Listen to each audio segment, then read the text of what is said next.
Hey, what's going on, guys? It's Proxar, and today we'll be looking at the 1.9 patch notes for Fortnite Battle Royale. This one looks exciting. It's going to include a new launch pad that sends you into the air and lets you redeploy your parachute and a couple other things. I hope you guys enjoy the video. If you do, please leave a like, comment, and subscribe, and let's get into the video. Alright guys, first off we have the most exciting part of this new 1.9 update for Fortnite Battle Royale, and that is a new launch pad. And in the patch notes it says, prepare your gliders. The launch pad trap flings players high into the air and lets you redeploy your glider mid-match. Traverse the battlefield in style as you soar over any obstacles in your path and surprise your enemies with an aerial assault. Now that sounds pretty crazy. I'm not sure how high into the air it's actually going to be flinging you, but obviously it has to be high enough for it to make sense to actually be able to open up your glider again. So this might be the new way of travel. Possibly no more running around in Fortnite. I'm not sure how often this is going to be around the map, but if it's a trap, you probably won't run into it often, I would guess. And once you do, you'll probably be really happy because you can just glide your way into the circle no matter how far away you are. Maybe even putting it on top of a mountain would be an even better way of using it, and it's going to let people go across the whole map if they choose to, as long as they don't get shot down, of course. And also, if you're on the ground, you're going to have to be looking around in the air and looking out for people using these gliders mid-match to make sure that you don't get shot from the sky. Also, it mentions how it can be reused by any other player, but once you place it down, it cannot be picked back up, and it can be destroyed just like any other trap. So it's more of a one-time use thing to get you from point A to point B, but I think it's going to be pretty awesome, and I think people are going to get pretty creative with it and maybe use it for some final kills. You could get over top of people's big bases if they made huge bases in the sky. Maybe you could fling yourself up and just land on top of their base with a shotgun, or just shoot them from the air and stay hovering over their base. But obviously if you're in the air, you're also susceptible to being shot from the ground. You have no cover in the air. All you have is really the element of surprise. So it's going to be interesting to see how this new launch pad works out. I think it might be a little on the overpowered side, but we'll just have to see. Let me know what you guys think of it in the comments, and let's move on to the rest of the update.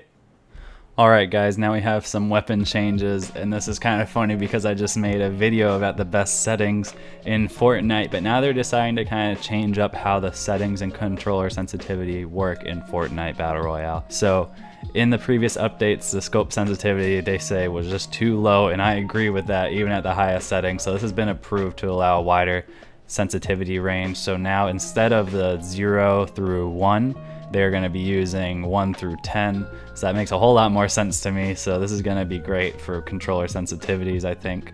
And the sensitivities may feel different in this update, but they didn't want to change the preferred settings, but it was necessary to improve the scope sensitivity issue that many players reported. So I think that was definitely true. I think Fortnite got it right with that. The scope sensitivity was really messed up from a previous update, and they really needed to improve it. So to do that, they had to change up the settings a little bit, but I think it'll be worth it because now your sensitivity will work better when you're actually using a sniper and you're scoped in. They also added a new reset to default option that has been added to the game menu, and firing, jumping, reloading, etc. will no longer cancel targeting mode. Alright guys, something else that's pretty exciting to me personally is the new gameplay changes. First up, we have per playlist loot that's being added to the game. So basically what it's saying is, in solo, duo, and squad, there was not enough ammo in squad and duo playlists. So now medium ammo stacks inside of the duo playlist are now 14 bullets instead of 10. And in squad playlist, you get even more. You get 18 instead of the 10. And this adjustment only applies to ammo found in ammo cans, treasure chests, and supply drops. And eventually they say they will be increasing the overall floor loot as well, and this is just because of the amount of players. There is just less loot to go around, so it really makes sense that they have this different from solo, duo, and squad because of the teams going into one area.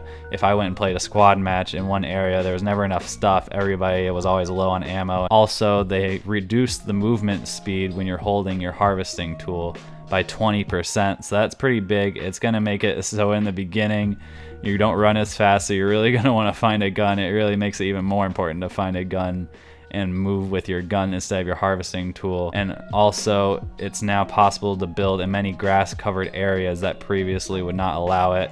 I think everybody kind of feels a certain way about building in this game. It's awesome, it's fun, but sometimes you're on some grass that you should be able to build on and you just can't, and it could get you killed sometimes. So I think that's great that they're fixing that.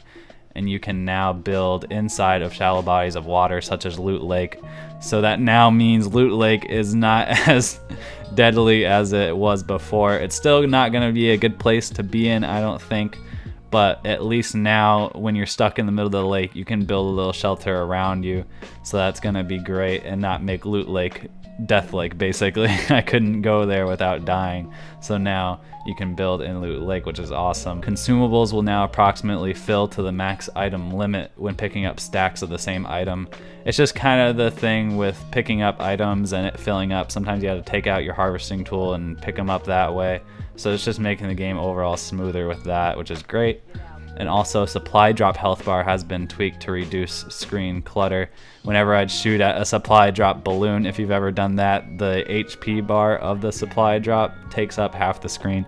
So that's great that they minimize that, because it really would take up too much space. Alright guys, that's basically it for this update. The rest of it is just a bunch of bug fixes, performance, spectating, UI updates. They're all going to make the game overall better. The bigger things that I saw that were mentionable are things like the damage numbers not overlapping anymore when you snipe someone. So sometimes if someone had a shield, you could see that blue health that you took out of them, and then the yellow was always covered. So now they'll be spread apart more so you can see how much damage you actually did to them.